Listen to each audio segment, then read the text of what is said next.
नमो बुद्धाय। जय भीम, जय भारत। सभी को 130वीं भीम जयंती की बहुत बहुत शुभकामनाएं। डॉक्टर भीमराव रामजी आंबेडकर, जन्म 14 अप्रैल 1891, महापरिनिर्वाण 6 दिसंबर 1956।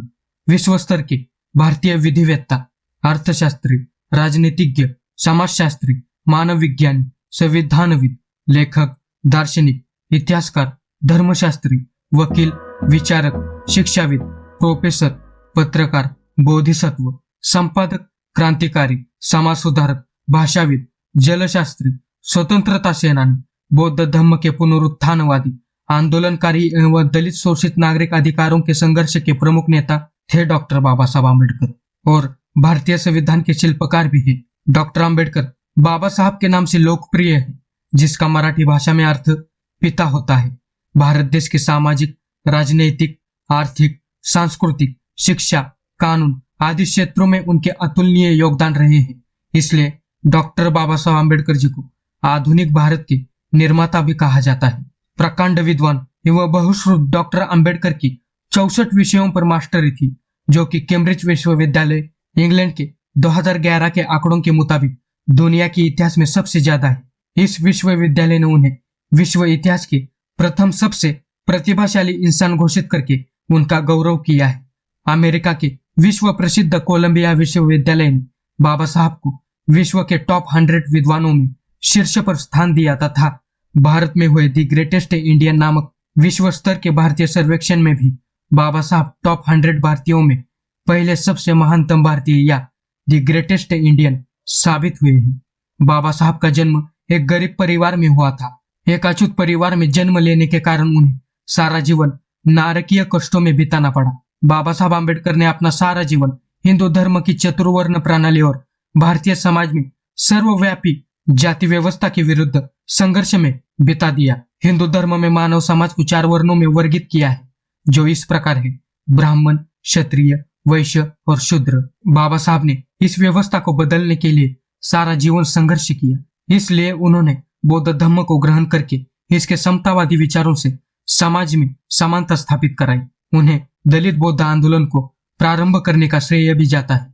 डॉक्टर बाबा साहब आम्बेडकर को महापरिनिर्वाण के 34 वर्ष बाद सन 1990 में भारत रत्न से भी सम्मानित किया गया है, जो भारत का सर्वोच्च नागरिक पुरस्कार है।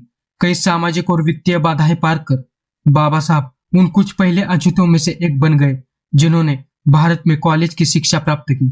बाबा साहब ने कानून की उपाधि प्राप्त करने के साथ ही विधि, अर्थशास्त्र और राजनीति विज्ञान में अपने अध्ययन और अनुसंधान के कारण कोलंबिया विश्वविद्यालय और लंदन स्कूल ऑफ इकोनॉमिक्स में कई डॉक्टरेट डिग्रियां भी अर्जित की थी। बाबा साहब वापस अपने देश एक प्रसिद्ध विद्वान के रूप में लौट आए और इसके बाद कुछ साल तक उन्होंने वकालत का अभ्यास किया। इसके बाद उन्होंने कुछ पत्रिकाओं का प्रकाशन किया, जिनके द्वारा उन्होंने भारतीय अस्पृश्यों के राजनीतिक अधिकारों और सामाजिक स्वतंत्रता की वकालत की। डॉक्टर बाबा साहब अम्बेडकर जी को विश्व बौद्ध सम्मेलन नेपाल में बौद्ध भिक्षुओं ने बोधिसत्व की उपाधि प्रदान की है। हालांकि उन्होंने खुद को कभी भी बोधिसत्व नहीं कहा, यही उनकी सबसे बड़ी महानता है। बोधिसत्व बौद्ध धर्म की सर्वोच्च उपाधि है। खुद पर विजय प्राप्त कर बुद्धत्व के करीब पहुंचने वाले एवं बुद्ध बनने के रास्ते पर चलने वाले महाज्ञानी और महानतावादी व्यक्ति बोधिसत्व कहलाते हैं। बोधिसत्व अवस्था प्राप्त करने के लिए कई अवस्थाओं से गुजरना पड़ता है। बोधिसत्व उपाधि हिंदू या संस्कृत ग्रंथों की महात्मा उपाधि से बहुत व्यापक एवं उच्च दर्जे की है। बाबा साहब को धम्म दीक्षा देने वाले महान बौद्ध भिक्षु महास्तवीर चंद्रमणि ने उन्हें इस युग का भगवान बुद्ध कहा है। परिचय जानने के बाद पहले भीम जयंती के बारे में जान लेते हैं। तो भारतीय संविधान के निर्माता डॉक्टर बाबा साहब अम्बेडकर जी की जयंती अब एक राष्ट्रीय उत्सव बन गई है। भारत में ही नहीं बल्कि दुनिया के 65 देशों में बाबा साहब की जयंती बड़े उत्साह के साथ मनाई जा रही है। विदेशों में जयंती मनाने का मुख्य कारण यह है कि उच्च शिक्षा के साथ बड़ी संख्या में अम्बेडकरवादी विचार के और बौद्ध समुदाय के लोग विदेशों में चले गए हैं। हम 14 अप्रैल को एक साथ आते हैं और विभिन्न कार्यक्रमों और गतिविधियों को उत्साह के साथ मनाते हुए महामानव की जयंती मनाते हैं। बाबा साहब देश के एकमात्र महापुरुष हैं, जिनकी जयंती देश भर के हर राज्य, जिले और गांव में जयंती को बड़े उत्साह के साथ मनाया जाता है। बाबा साहब की जयंती कब शुरू हुई? यदि आप सोच रहे हैं कि क्या यह पहली जयंती नहीं है, तो डॉक्टर बाबा साहब अम्बेडकर जी का पहला जन्मदिन पहली बार 14 अप्रैल 1928 को सामाजिक कार्यकर्ता जनार्दन सदाशिव रणपिसे द्वारा पुणे में मनाया गया था। इतना ही नहीं, जन्मदिन समारोह के वो ही जनक है। बाबा साहब की जयंती की प्रथा उन्होंने ही शुरू की थी। सदाशिव रणपिसे जब खड़के डाक दलित विभाग के प्रमुख थे, तब बाबा साहब के जन्मदिन के मौके पर पुणे में हाथी के ऊपर बाबा साहब की प्रतिमा अंबारी में रखकर धूमधाम से जन्मदिन मनाया था। इसके बाद खड़की विभाग के हर मोहल्ले में भीम जयंती मनाई जाने लगी। खड़के से आज पूरे विश्व में डॉक्टर बाबा साहब अम्बेडकर जी की जयंती मनाई जाती है। बाबू साहेब जी के हम ऋणी रहेंगे। बाबा साहब का सामाजिक एवं धार्मिक योगदान, मानवाधिकार जैसे दलितों एवं दलित आदिवासियों के मंदिर प्रवेश, पानी पीने, छुआछूत, जाति पाति, ऊंच नीच जैसे सामाजिक कुरीतियों को मिटाने के लिए कार्य किए। उन्होंने मनुस्मृति दहन 1927, महाड सत्याग्रह 1928, नासिक सत्याग्रह 1930, येवला की गर्जना 1935 जैसे आंदोलन चलाए।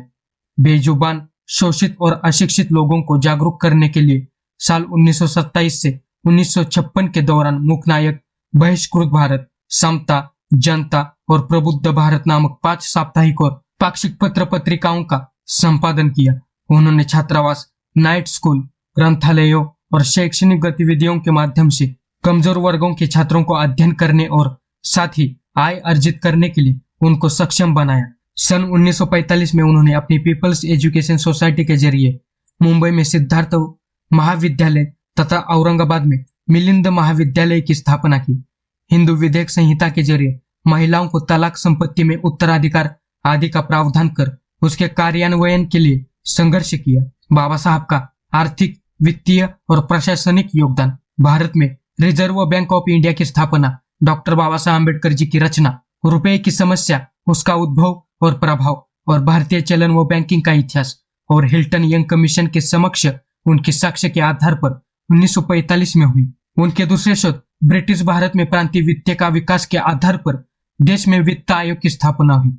साल 1945 में उन्होंने देश के लिए जल नीति और औद्योगिकरण की आर्थिक नीतियों जैसी नदी नालों को जोड़ना, हीराकुड बांध, दामोदर घाटी बांध, सोन नदी घाटी परियोजना, राष्ट्रीय जल मार्ग, केंद्रीय जल और विद्युत प्राधिकरण बनाने मार्ग प्रशस्त किए।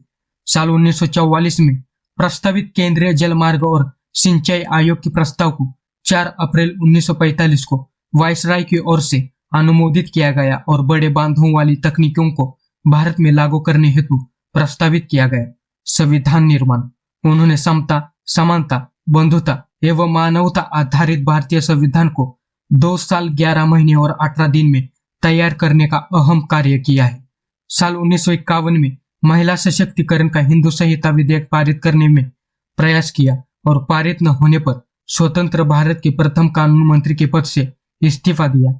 निर्वाचन आयोग, योजना आयोग, वित्त आयोग, महिला पुरुष के लिए समान नागरिक हिंदू संहिता, राज्य पुनर्गठन, राज्य के नीति निर्देशक तत्व, मौलिक आधार, मानवाधिकार, निर्वाचन आयुक्त और सामाजिक, आर्थिक, शैक्षणिक एवं विदेश नीति बनाई।